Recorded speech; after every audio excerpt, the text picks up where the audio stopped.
Alhamdulillah, para hadirin yang dimuliakan Allah, dari pengurus DKM, dari unsur-unsur ulama dan umara yang hadir di tempat ini, semoga ibadah kita yang barusan kita kerjakan, yaitu sholat asar berjamaah, mudah-mudahan diijabah oleh Allah Subhanahu. Amin. Karena di dalam satu hadis disebutkan man shalla bardain barang siapa salat di dua waktu yang dingin. Bardain, dua waktu yang dingin. Di dalam tafsir kita lihat dua waktu yang dingin itu adalah subuh dan asar. Jadi salat subuh itu dinginnya selimut, ya kan? Kalau salat asar dinginnya selimut dunia. Sibuk nih kalau sekarang. Kalau kita lihat di jalanan, di pasar ini macet gimana? Ya, seharusnya kalau waktu asar itu yang macet itu di masjid. Ya, waktu saya di Turki itu macet di masjid. Jadi itu 10 menit, 15 menit sebelum azan dikumandangkan itu sudah penuh. Tempat wudhu sudah antri. Itu sholat subuh itu sama dengan Idul Fitri. Begitu.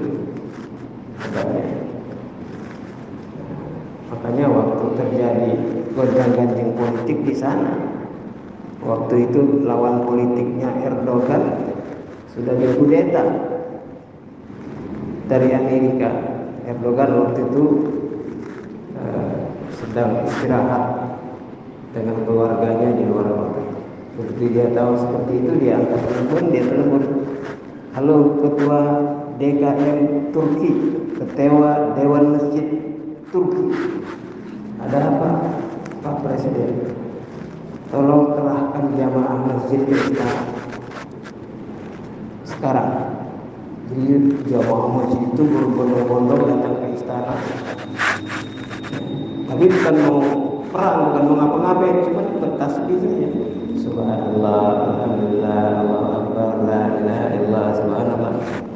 Itu datang ke istana, Pak. Istana itu ketakutan orang-orang istana pas pampres pasukan pengaman presidennya, akhirnya mereka kabur. Istana kembali hanya 18 jam kudeta tak berdarah. Kekuatan jamaah masjid. Ini Pak. Jadi kekuatan kita itu bukan pada fisik. Ini bulan Ramadan ini adalah ulang tahun perang Badar. Di bulan Ramadan ini ada 3 peristiwa besar, peristiwa penting. Pertama, turunnya Al-Quran. Yang kedua, perang Badar. Yang ketiga, Lailatul Qadar. Tidak ada di bulan-bulan lain. Maka beruntung orang-orang yang mendapatkan bulan Ramadan, karena syahrul Ramadan alladzi unzila fil Qur'an hudan linnas wa bayyinat minal huda wal furqan. 3 hudan, petunjuk Pak. Bapak bisa datang ke sini sama petunjuk Pak. Bapak bisa pakaian seperti ini, bisa petunjuk Bapak. Bapak bisa mengambil wudhu, itu petunjuk Bapak.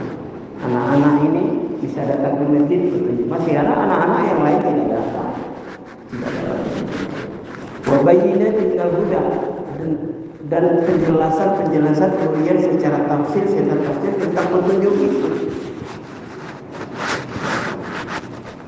Walaupun pembeda. Pembeda itu juga orang kalau sudah punya hidayah, pembeda Quran, dia bisa membedakan hak, batil, sunnah, bid'ah, halal, haram, jelas. Tapi kalau orang tidak ada hidayah Quran, salimah, makanya dia tidak tahu yang subhat aja dia tidak tahu. Yang subhat itu apa? Yang subhat itu bainal halal wal haram. Yang subhat itu yang di antara halal haram. Satu orang yang tercemar darahnya setetes barang yang subhat, setetes, maka tidak diterima amal ibadahnya bukan yang haram ya, yang subah. Makanya di dalam kaidah usul disebutkan da' ma yuriduka illa ma la yuridu. Tinggalkan segala yang meragukanmu kepada yang tidak meragukan. Abu Bakar Siddiq pernah dikasih hadiah oleh seseorang makanan. Singkat cerita, setelah dia makan terasa tidak enak. Ini dirasa oleh bagaimana makanan yang masuk ke perutnya itu halal atau tidak bisa dirasakan. Dia tanya ini sahabat yang membawa makanan, dari mana kamu dapat makanan? Oh, dari situ. Apa pekerjaannya? Pekerjaannya kahin, dukun. Oh, sudah pasti kalau dukun berarti dia makan yang tidak halal. Dia memuja jin dan setan untuk memperkuat kekuatan dukunnya. Karena di dalam surat jin disebutkan wa anna kana rijalun minal insi ya'udzuuna bi rijalin minal jinni fazaduhum rahaqa. Apabila seorang laki-laki manusia minta perlindungan kepada jin, maka ditambahlah kedudukan. Langsung dikorek di mulutnya Abu Bakar, dimuntahkanlah makanan sampai. Kenapa? Karena ada perbedaan Quran. Tapi Al-Quran juga bisa menjadi pelaknat terhadap kita. Di surat Al-Baqarah ayat 30 itu disebutkan di situ. Alladzina yanquduna ahdallahi min ba'di mitsaqihi wa yaqta'una ma amara Allahu bihi ayyusala wa yufsiduna fil ardi. Orang-orang yang membelakangi janjinya setelah dia berjanji setia. Asyhadu an la ilaha illallah, aku bersaksi tiada Tuhan kecuali Allah. Wa asyhadu anna Muhammadar Rasulullah, dan aku bersaksi Muhammad adalah utusan Allah. Sudah janji. Mimba ini tadi setelah dia berjanji setia. Wa yaqta'una ma amara Allah bihi, tapi dia memutuskan terhadap apa yang diperintahkan terhadap janji itu. Ternyata janji itu ada perintah. Syahadatain itu ada perintah di dalam syahadat. Apa perintahnya? Ayyul sholat, supaya disambungkan. Jadi syahadat itu nggak boleh dimakan sendiri, Pak. Kita jangan ego, kita Islam sendiri, Pak. Sambungkan kepada orang. Maksudnya di dalam tafsir dakwahkan kepada, sampaikan kepada. Kalau tidak disampaikan, wayusiduna fil ardh, berarti mereka berbuat kasar, berbuat kerusakan. Jadi orang yang tidak mendakwahkan kalimat la ilaha illallah di dalam ayat ini berarti dia membuat kerusakan di muka bumi. Kalau orang tidak mendakwahkan kebenaran, berarti kebalikannya dia mendakwahkan kejahilian.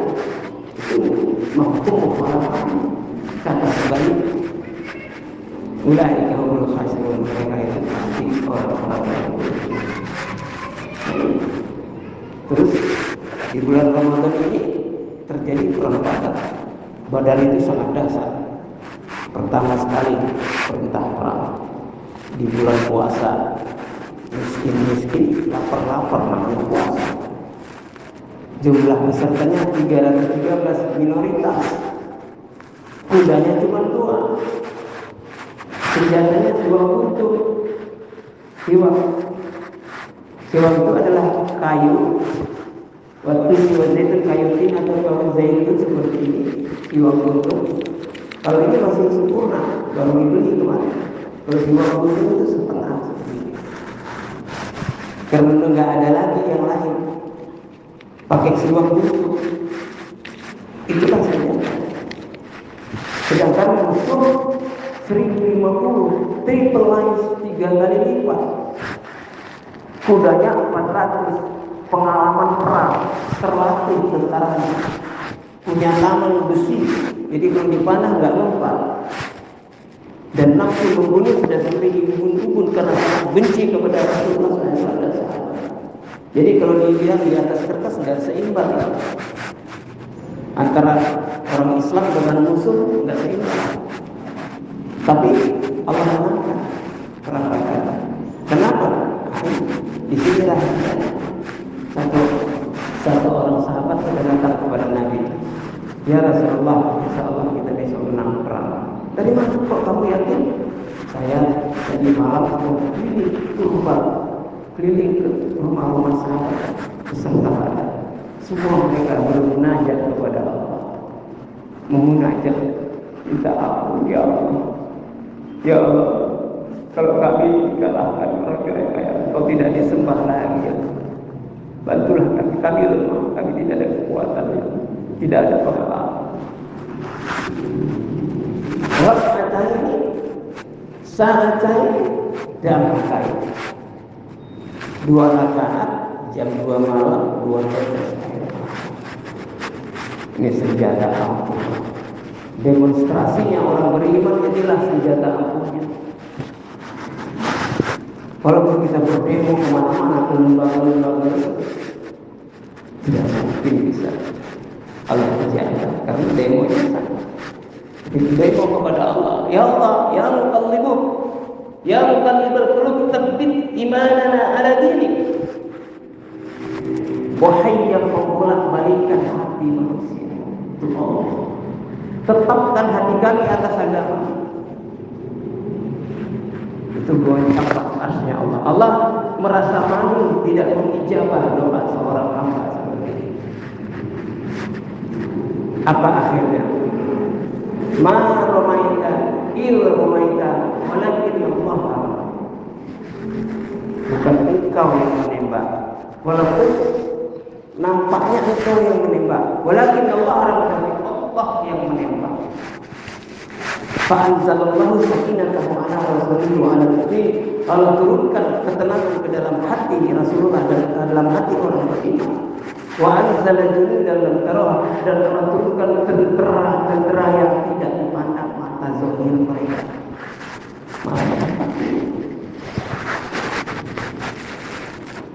Apa yang terjadi? Wa anzala junudan kabar. Allah binasakan orang. Jadi nampaknya itu yang berperang itu peserta Badar, tapi malaikat yang turun.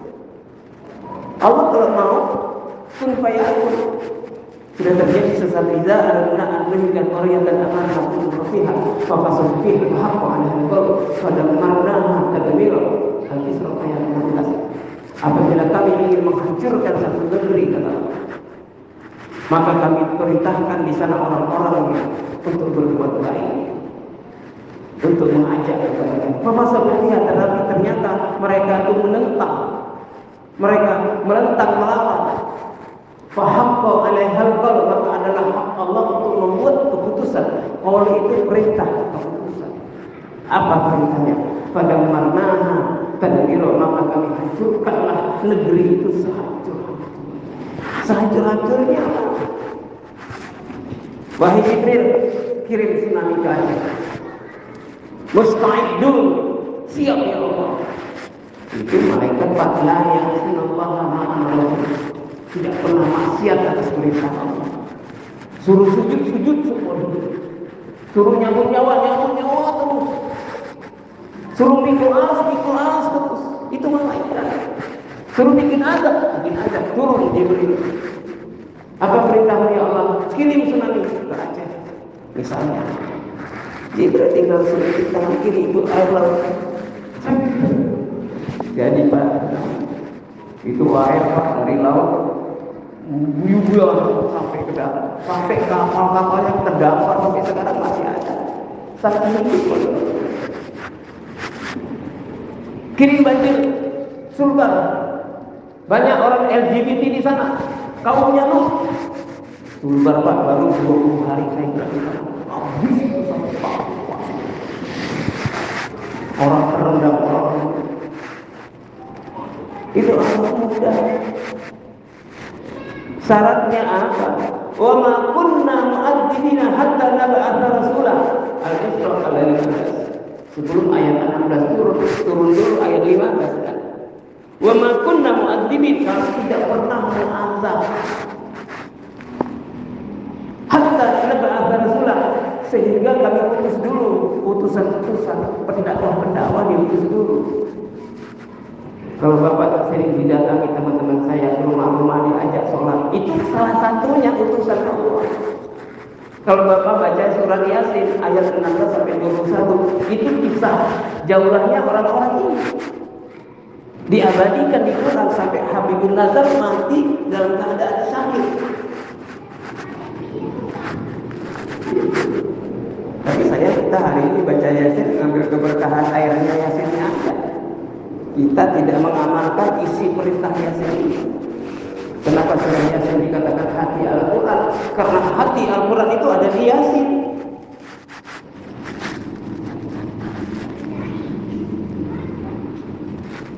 Di Yasin itu disebutkan Al-yawma nakhtimu ala afwahihim. Hari ini kami kunci mulut kamu yang tukang bicara. Wa tukallimuna aydihim, dan kami bicarakan, tangan kamu pandai bicara. Nanti Pak, mulut kita nggak bisa bicara, tangan yang bicara. Wa tashhadu arjuluhum bima kanu yaksibun, kakimu menjadi saksi kemana pun kamu pergi. Jadi bikin alasan kita di depan Allah. Nah, makanya Badar ini adalah, saya katakan, saya ini seorang penulis. Saya sudah menulis 20 buku tebal-tebal. Yang terakhir saya tulis buku judulnya adalah Stray. Ada buku saya yang paling laris, judulnya Kiamat Dekat, Selamat Datang Al-Mahdi. Nah, ini yang saya bicarakan ini sudah ditulis di buku. Salah satunya di situ saya bilang Al-Badru Jildus Badar itu. Ya ini. Jadi kita sekarang sedang perang Badar. Kalau kita tunggu-tunggu di bulan Ramadan ini Allah kasih 3 pemilihan untuk kita. Yang pertama, siksa kubur ditunda. Ini enak-enak nih orang-orang yang disiksa di kubur ditunda. Saking rahmatnya Allah. Yang kedua, setan dibelenggu. Enak kan? Misalnya banyak orang ramai ke masjid. Ya, setan dibelenggu. Apalagi waktu takjil ramai banget. Iya Pak. Apalagi tarawih sampai ke belakang. Walaupun akhir-akhirnya maju sampai. Rupanya setannya udah tahu. Hawa nafsu. Kita ini jangankan makan, jangankan minum, jangankan ibadah. Dakwah kita masih hawa nafsu. Setan tahu. Maka walaupun setan dibelenggu, diikut. Dibikin di atas ring. Ini saya bikin tamsil saja di atas ring. Ada 2 petinju sedang dilaga pertandingan internasional, kelas internasional boxing. Nah, tapi satu pemainnya diikat di belakang, yang satu silahkan pukul sebebas-bebasnya. Kira-kira yang menang siapa? Ya, yang menang tentu yang bebas. Belum tentu Pak. Setan ini tahu orangnya suka hawa nafsu. Dia bergaul dengan manusia itu 11 bulan. Dia tahu manusia. Sholatnya pakai hawa nafsu.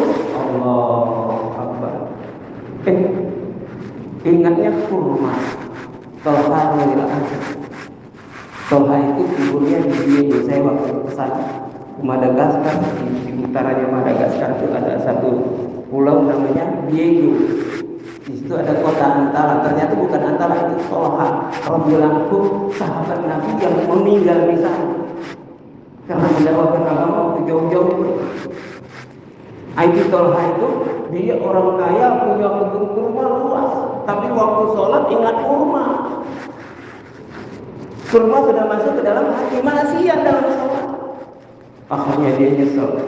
Dia datang ke Rasulullah, tabayyun, mengecek imannya. Ya Rasulullah, saya ini sudah rusak sholat saya gara-gara kurma. Kenapa saya kok ingat kurma? Ini Pak, ingat kurma ini nggak bisa dibantah Pak. Di situ adalah perkelahian antara hawa nafsu dan setan di hati kita ini. Hati kita ini selalu dijajah oleh 4 hawa nafsu dan 1 setan dari belakang. Maka selalu Ada sifat hawa nafsu. Nafsu ammaratul bisu yang memerintahkan kepada keburukan. Mulai jenderal sampai korporal ini ada nafsu. Mulai presiden sampai rakyat punya nafsu. Yang kedua, nafsu lawamah. Casingnya sih hebat, tapi dalamnya munafik. Yang ketiga, nafsu musawilah, berpura-pura. Baru ketemu Pak Kiai macam Pak Kiai. Kalau ketemu apanya lagi jadi gangster lagi. Ayat keempat ini nafsu mutmainnah. Inilah nafsu mutmainnah yang dipanggil Allah di dalam Al-Quran. Ya ayyatuhan nafsul mutmainnah, irji'i ila rabbiki radiyatan mardiyah, fadkhuli fi ibadi wadkhuli jannati. Wahai nafsu yang tenang, nafsu yang tenang. Kembalilah engkau kepada hamba-Ku Muhammad. Cara hidupnya berhenti jangan masuk ke dalam surga. Jadi hanya satu nafsu di dalam diri kita ini yang mengajak ke surga, yang lain yang tiga mengajak ke neraka. Ditambah tukang kipas dari luar, setan. Setan itu tak ikut ke dalam diri kita, dia mengipas. Allazi waswisuna fi sudurin nas, mengipas-kipas dalam hati manusia. Minal jinnati wan nas, terdiri dari jin dan manusia. Makanya di dalam ayat Quran disebutkan inna syaitana lakum aduwwun fattakhizuhu aduwwa. Sesungguhnya setan itu musuh. Fattakhizuhu aduwwa, letakkan pada posisi musuh. Jangan toleransi yang masih susah. Toleransi masih apalah cuma dikit. Ini tidak. Enggak apa-apalah cuma dikit. Enggak apa-apalah cuma sedikit. Enggak apa-apalah cuma sebentar. Enggak apa-apalah, ini yang apa-apa. Kenapa? Innama yad'u hizbahu yakunu min ashabis sa'ir. Ini kerja. Sesungguhnya dia selalu mengajak kamu ke golongannya, ke partainya. Liyakunu min ashabis sa'ir, supaya kamu kecemplung ke neraka sa'ir. Kerja saya. Makanya saya bilang ini perang Badar jilid 2. Tapi alhamdulillah 10 hari sudah lewat. Ya kan? Awwaluhu rahmah, awsatuhu maghfirah. 10 hari kedua sudah lewat keampunan. 10 hari ketiga iskum minan nar, bebas dari api neraka. Subhanallah. Ini kalau betul ini dapat kita Pak, ini semua ahli surga. Amin. Ini janji Allah, janji Rasul. Iskum minan nar, bebas dari api neraka. Bahkan Idul Fitri, kembali, Fitri suci, kembali suci. Jadi kembali suci, kembali ini bukan pulang, bukan mudik. Kalau kita tafsirkan mudik, jadinya pulang ke kampung. Ini besok ini, hari ini mungkin udah ramai nih di Pulau Gadung atau di airport. Sudah ngantri orang mau naik bus, naik kereta, mau naik pesawat. Nggak puasa karena alasannya sama, padahal mau mudik. Bikin-bikin hukum, ini nggak dapat apa-apa.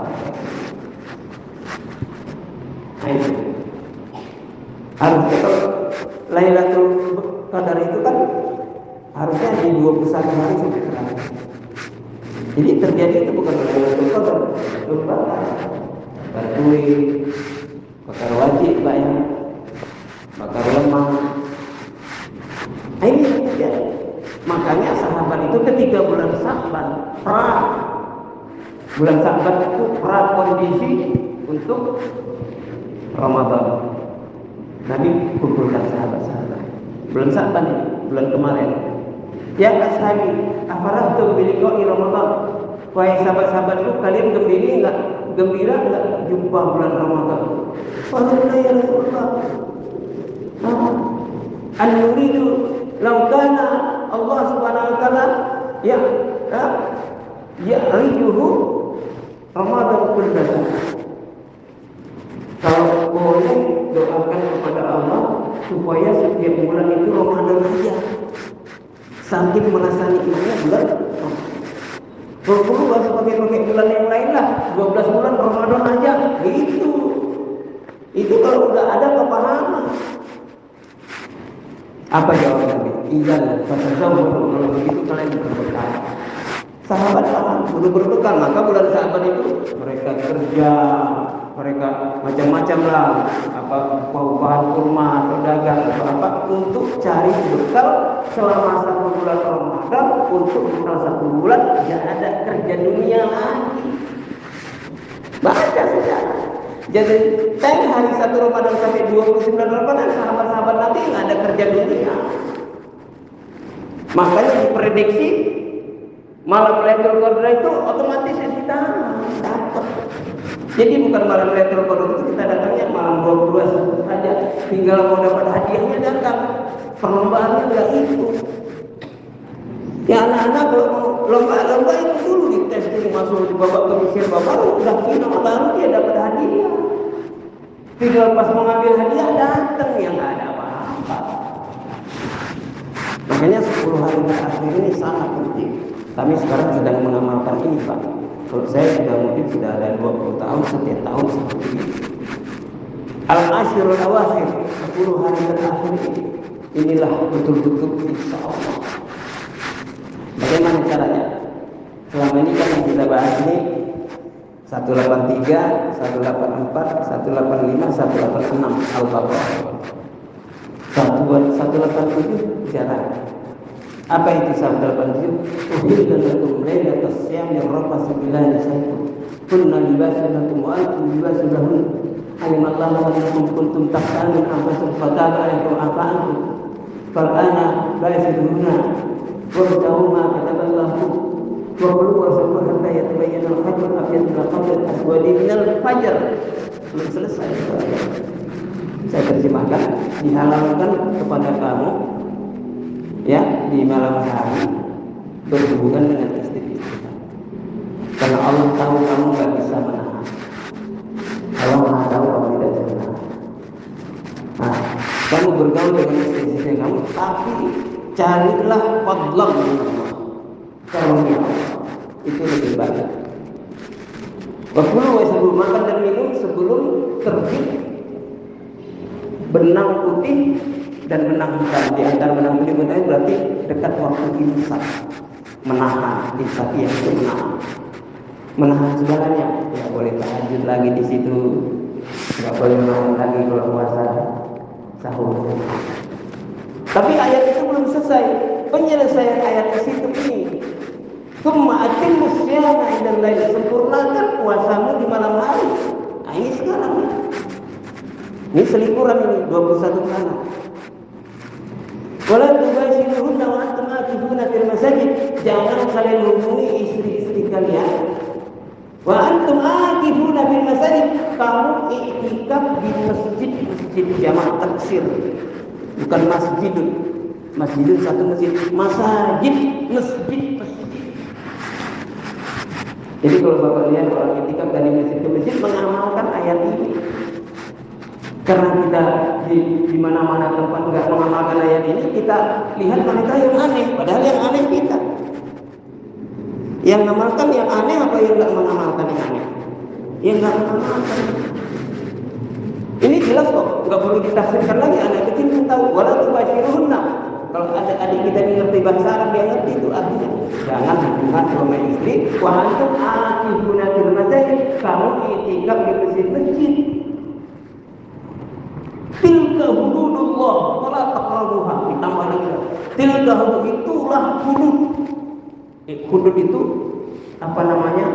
Jamak daripada had. Kalau had itu pagar. Hudud itu pagar yang tinggi. Batasan Allah, hukum Allah. Fala taqrabuha, jangan kalian dekati. Jangan lompat pagar. Kalau lompat pagar nanti masuk ke jauh. Pak, kata-kata fala taqrabu itu larangan, Pak.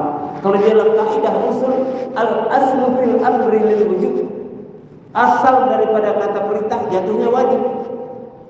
Jadi tidak boleh juga. Tapi asal pada kata larangan jatuhnya haram. Jadi kalau Bapak dilarang makan babi, berarti haram itu babi. Dilarang mendekati itu berarti haram itu, Pak. Kan haram, kan udah ada surat nikah dalam perkara ini diharamkan. Itu baru takwa. Yang dihalalkan Allah itu diharamkan Allah, itu baru takwa. Kalau yang dihalalkan halal itu biasa. Tapi 10 hari terakhir spesial menu orang-orang khusus. Baru di situ waja'alna lil muttaqina imama.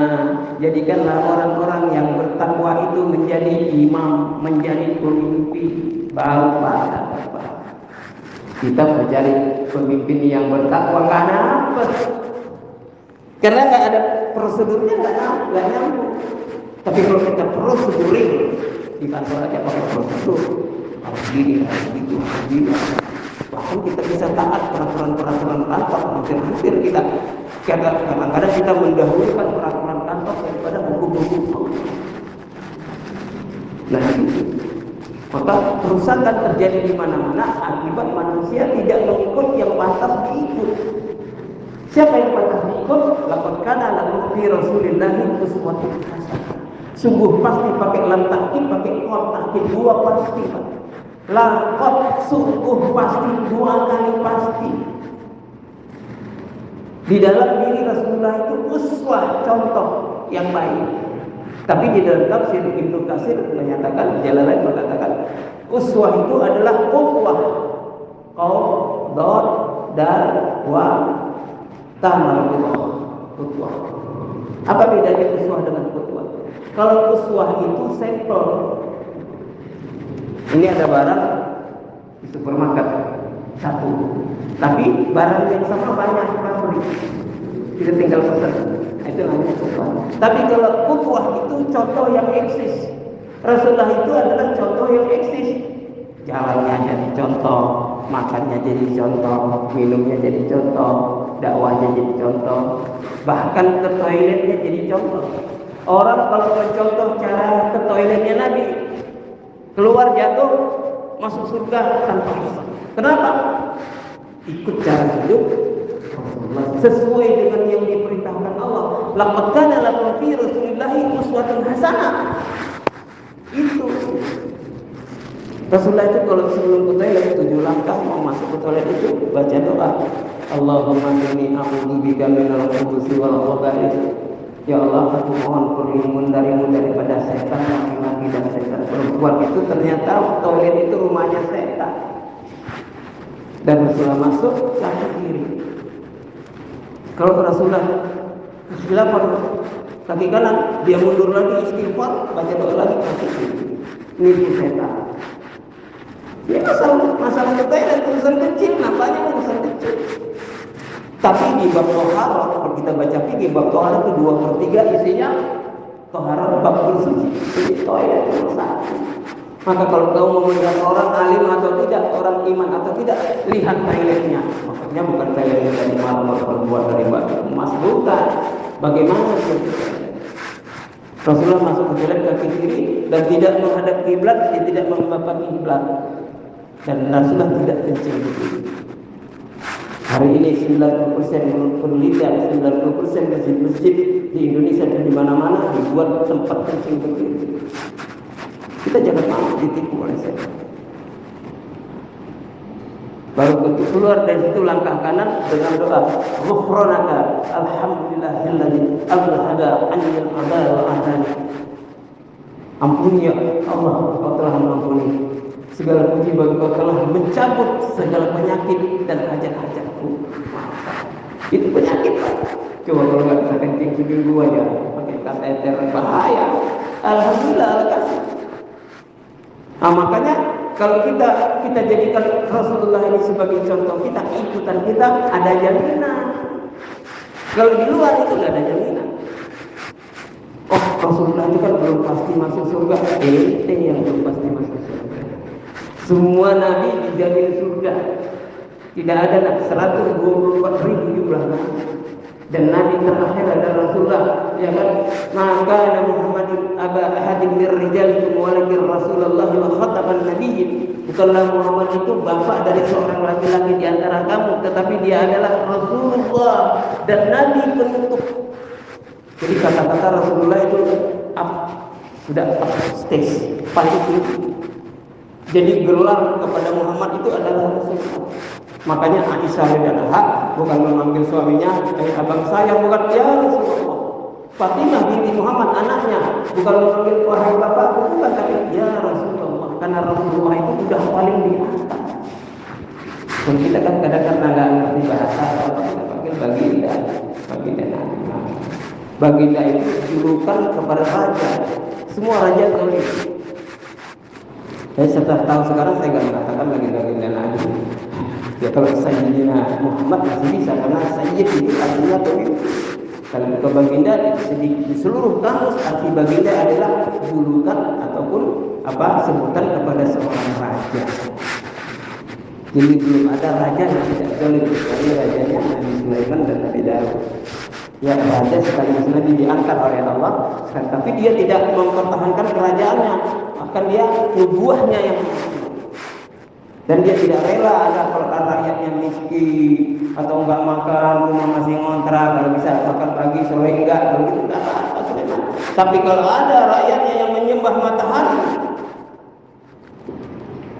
yasjuduna min dunillah, yasjuduna syamsi min dunillah, sujud kepada matahari bukan kepada Allah, itu baru langsung dipanggil itu semua pasukan Sulaiman.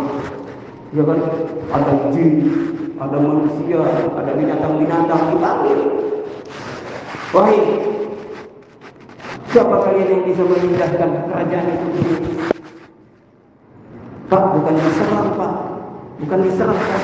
Ratu Balkis itu kerajaan sahabat, bukan diserang. Kalau kita kan di Lumpur itu kan, kemarin kan udahnya kan dipuk di hati yang hancur. Sulaiman enggak, pindahkan ke sini.